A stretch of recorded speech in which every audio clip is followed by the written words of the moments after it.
Hello everyone, this is CollegeDekho.com and myself Deepak Gupta signing on in this platform specialized for college goer students, undergraduate students.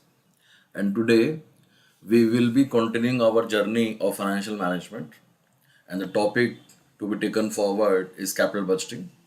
As in the earlier two sessions, we have understood what capital budgeting is. That is, it was a long-term investment decision with a special characteristic that there are big initial outflows. That is, it is a kind of investment which requires big initial investment. We use the word outflow, which is followed by subsequent smaller periodic returns. So these smaller and big, these words are in relation. It is not like that investment has to be 100 crores or the returns are like penny, but they are in comparison. For example, if an investment is required for a figure of say mere 5 lakh rupees and the returns are say 60,000, 70,000 per annum, but they are scattered over a number of years, and therefore this total number of years multiplied by the returns will cover for the big investment subject to the cost of capital.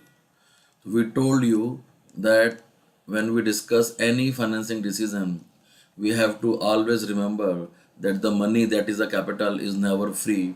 It is always having a cost, which can either be intrinsic cost, that is the opportunity cost of the money, or it may be the explicit cost or the extrinsic cost. For example, the interest paid on any kind of debt or loan taken to make such initial investment.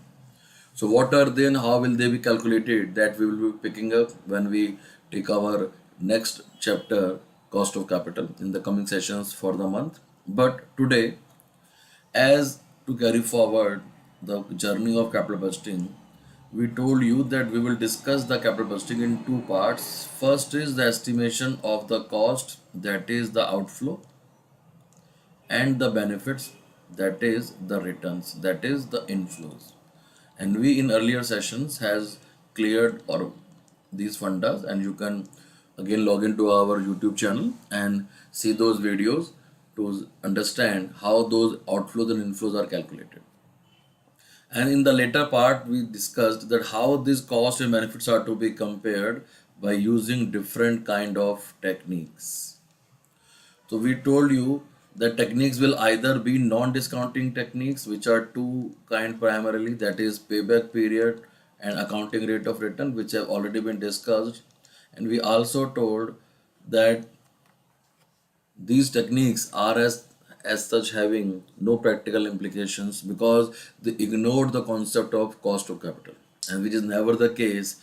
Therefore, the discounting techniques or the modern techniques which covers the present value calculation, that is the future returns are to be compared with the initial investment only by discounting and calculating their present values.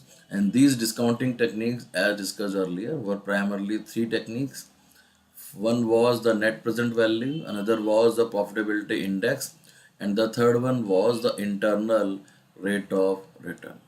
Now, how they will be calculated, they will be discussed in the various sessions, and also when you join to our self-paced videos where each topic will be taken up separately by myself. But just for the day, we will focus the calculation of net present value in this session. Why this technique has been prioritized? We have discussed various reasons that out of the five techniques, all other techniques except NPV have certain kind of implications or restrictions, whereas as there is no such restriction regards the NPV. So normally the ultimate decision regarding any investment decision has to be based on the guidelines of the NPV. That is, if NPV for a particular project is positive, now what it denotes we will discuss shortly. But when the NPV of a particular project is positive, then we presume that the project is profitable, not just individually with reference to the product and or the project, but also it covers the cost of capital, whether it was intrinsic or whether it was extrinsic. And therefore, if the NPV was negative, it means the cost of capital is not covered and hence the project was rejected. And if it was zero, then there was no profit, no loss. So it's your choice whether to accept it or whether to reject it. So when we consider the calculation of NPV, we can also show you summarizingly what is PI, because more or less PI and NPV are similar. The basic difference is that NPV provides you an absolute criterion and PI is a relative criterion, proportionate criterion. As such, they are similar, but just the fact of presentation is different. It is absolute value and this is a relative value. How it is that we will show you shortly. And this IRR is related to somehow the calculation of NPV where NPV is zero. So all other techniques PI and IRR are dependent on the NPV. They are as such the backup for NPV, that in certain cases where you are comparing two projects and they both somehow give similar NPV, only then the subsequent decision to substantiate your decisions can be taken through PI or IRR. Otherwise, whatever NPV says has to be presumed to be correct, and the decision was to be made with the basic reason that we presume that there is no capital rationing. Or can also say that the supremacy of NPV as a technique is based on the concept that there is no capital rationing. So when we use this word capital rationing, so if I just show you here that we have to first understand the meaning of the word capital rationing. So if I say what is capital rationing, then I will have to say that capital rationing denotes shortage of funds. So if we say there is no capital rationing, means we want to say there is no shortage of funds for a profitable project. What it implies that whenever you are judging any investment option for its profitability, then there has to be the inherent profitability of that product where we ignore the cost of capital. कि simple भाषा में अगर आपने एक machinery खरीदी है तो machinery की एक कॉस्ट है, उस मशीनरी की एक आउटपुट है, उस आउटपुट को सेल करके आपके पास रेवेन्यू आती है, उस आउटपुट को क्रिएट करने के लिए आपने खर्चे किए हुए हैं, तो एक तरीके से उस आउटपुट का जो प्रॉफिट है that has to cover the cost of the machinery in a particular period of time, because output will be slowly, or we can also say that the machine will have a substantial years of life and therefore till its useful life it will give the output and it would create the revenues, hence the profitability. So all those subsequent years profits taken together and compared with the cost of the machinery should give an insight whether you have having profits or you are not having profits. But in addition to this, when that initial investment was made, that money must have had certain cost. So because NPV consider that cost of capital, or I should say reduces that cost of capital from the future revenues by calculating their present value. Hence, the total revenues की जगह total present value of the revenues, which denotes the revenues minus the cost of funding, that denotes effectively the present value of the revenue or the returns. And if that is more than the cost of the project, it means you are having profitability with the project and also you are covering the cost of the funding. And hence, when such project is put up for investment, then every financer is ready to put up any amount of money because he will always get profits which is more than what he expects via cost of funding. And hence, irrespective of the amount of investment, or you will always find one way or the other different financiers who are ready to put the money in such profitable project, which may not be the case always, but it is presumed to be the true case. So we say that based on the basic assumption that there is no shortage of funds for a profitable project, that too profitable after covering the cost of funding. Hence, NPV is always a preferred technique over all other techniques. We can discuss this funda in detail when we meet you in our regular sessions criterion. But today, with this short knowledge, I am entering what is net present value. So if I say net present value, then it is always equal to the total present value of inflows, that is the returns, minus the total present value of outflows. Now this is just a simple presentation. I am just coming into its technicality. What it implies that whenever you are making an investment, there is a initial outflow. Now this initial cash outflow will cause a subsequent returns over a number of years. So if I say the life of the project is say 5 years, you will have cash inflow for 1 year, cash inflow for second year, cash inflow for third year, cash inflow for fourth year, and cash inflow for fifth year. And this cash outflow is presumed or shown as C0, which is N0, that is the current time. That is no discounting for this. So this C0 is actually the present value of outflows. This is the present value of outflows, but these C1, C2, C3, C4 and C5 in this case are the future value of inflows which have to be discounted to calculate the present value of C1, present value of C2, present value of C3, present value of C4 and present value of C5. And to do this discounting, we have to use the present value factor, and this was discussed in our earlier session on time value of money. And because this initial investment will never be free, so there will always be a K as mentioned in the question as a certain percentage. So to calculate the present value, which will be equal to future value multiplied by the present value factor of the specific K as mentioned in the question and a specific N. So in the case of C1, the N will be 1 and 2 and 3 and so on.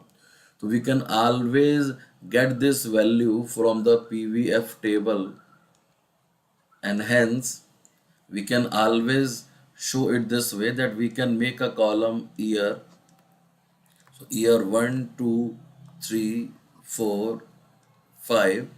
Then we will have cash inflows, and please note we are using the word cash, not the profits. Why and how is that calculated? It has already been discussed in the earlier part of capital budgeting, which is on our YouTube channel by the name CollegeDekho.com. Now these cash inflows as shown as C1, C2, C3, C4 and C5 here will have to be multiplied their respective present value factors. N is 1, 2, 3, 4, 5 and K is as mentioned in the question. So here you will multiply it by the PVF for 1 year, here for the PVF 2 year, here for the PVF 3 year, here for the PVF 4 year and here for the PVF 5th year. And if we multiply these 5 figures, then we will get the present value. So it will be the present value of first year cash flow, second year cash flow, third year cash flow, fourth year cash flow and fifth year cash flow. And this will be known as, if we make the total, then the total present value of inflows. And out of this total present value of inflows, if we deduct the total present value of outflows, which in this example was C0, then we are getting at this figure of NPV. Now if these inflows are more than the outflows, then NPV is positive. It means you are having a positive profit even after covering for the cost of capital, and hence the project is to be accepted. Hence the project is to be accepted. Now, in addition to this, there is another way of presenting, because PVF is actually calculated by the formula 1 upon 1 plus k ki power n. This was again discussed in our earlier session on time value of money. Therefore, if I calculate present value of 1, it will be C1 multiplied by 1 upon 1 plus k ki power 1. Therefore, I can write it as C1 upon 1 plus k ki power 1. So, what is happening here? So, I can show it NPV as that CF1 divided by 1 plus k ki power 1 is the present value of first year's cash flow. Okay? I can, instead of writing CF, I'm just again writing C1 so that there is no duplication of the symbols. Similarly, if I calculate C2 and divide it by 1 plus k ki power 2, then this will show the present value of the second year flow, and it will go on till, in this case it is C5, and in normal it will be Cn 1 plus k ki power n. Now this total is actually denoting the total present value of inflows, और यहाँ से अगर हम लोग minus करेंगे CF0, तो यहाँ CF की जगह मैं दोबारा से इसको ठीक करके C0 लिख देता हूँ. ठीक है, तो C0 हमारा क्या है, इनिशियल आउटफ्लो, और उसकी प्रेजेंट वैल्यू निकालने की जरूरत नहीं है, इसलिए मैं इसी फॉर्मेट में इसकी पावर 0 कर दूंगा, और अगर इसकी पावर 0 है तो ये खुद ब खुद क्या बन जाता है, 1. So C0 upon 1, that is C0, that what how we show.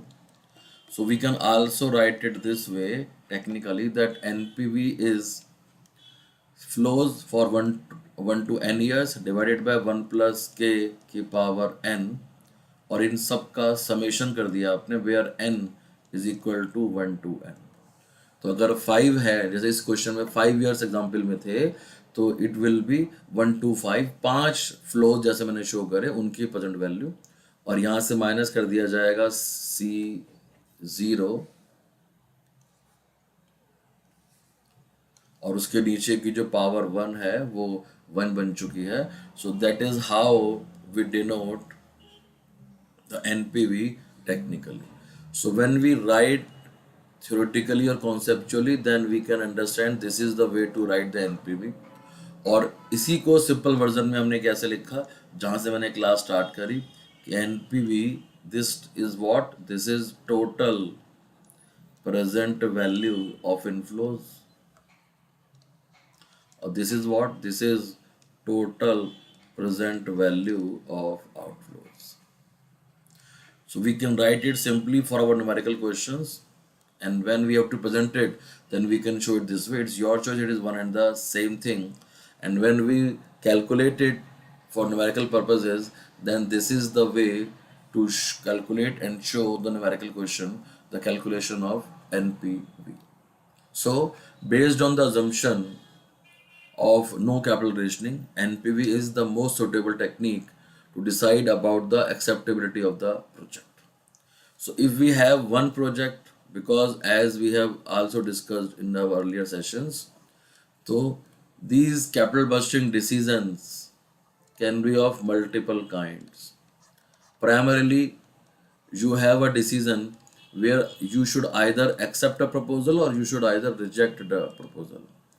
So in this case, if NPV is positive, accept, NPV is negative, reject. Or you can have mutually exclusive decisions. That is, there are two projects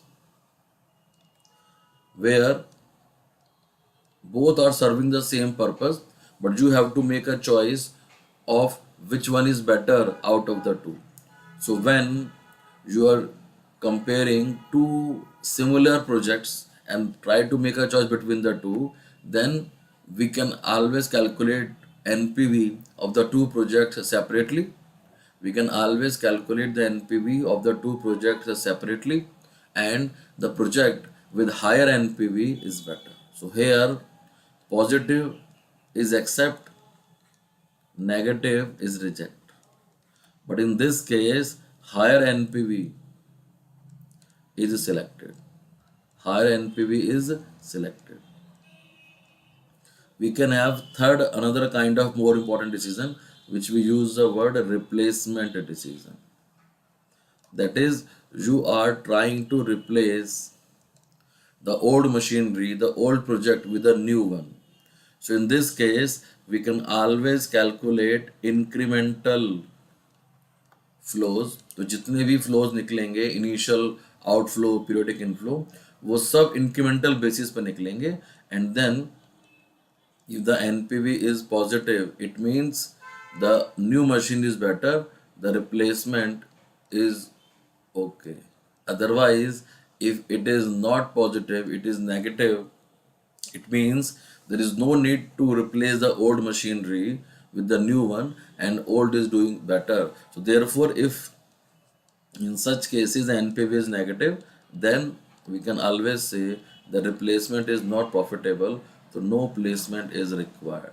And this way, and similarly, if it becomes zero, then replacement is not required. It's your choice whether you want to use the old machinery or whether you want to use the new machinery. Hence, this NPV will have multiple choices.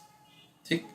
Now, in addition to this, sometimes what happens, for example, if I say there is a project A and there is a project B, here the total present value of inflows is 1 lakh, and in project B it is 1,20,000.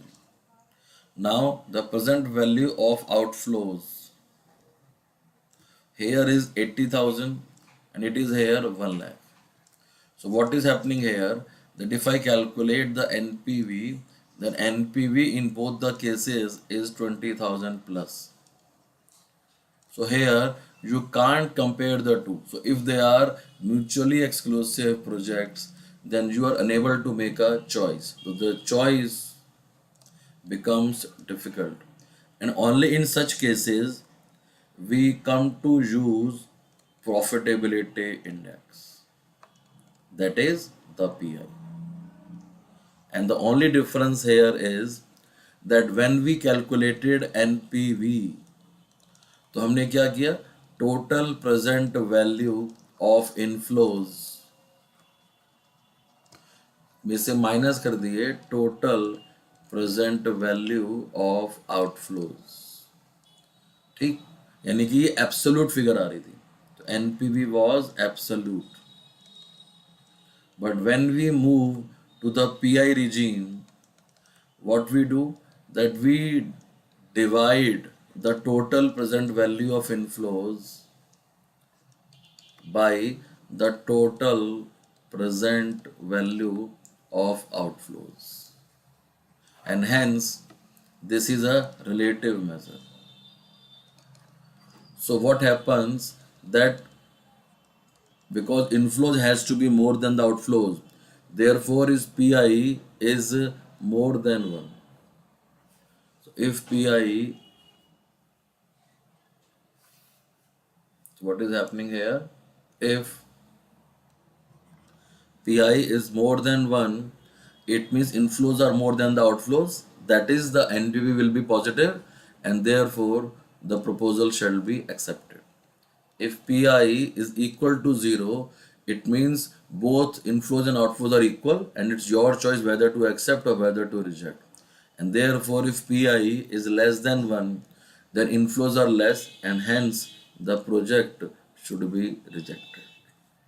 So what we can do, we can show PI in the same way that what we did, that we हमने क्या किया, C N को 1 plus के की power n का summation किया था, where n was equal to 1 to n, और माइनस की जगह अब डिवाइड शो कर दिया C0. and that is how we can show it. And therefore, when we calculate the PI, we always are having a proportionate comparison of the two projects, or whether a project with more than one PI is actually denoting that effectively the NPV is positive and hence the project should be accepted. But in the case of PI, we won't be ascertaining what is the net quantum of the profitability. That is why NPV is also a preferred technique in this format, because it is giving you the absolute amount of the profit after covering your cost of capital.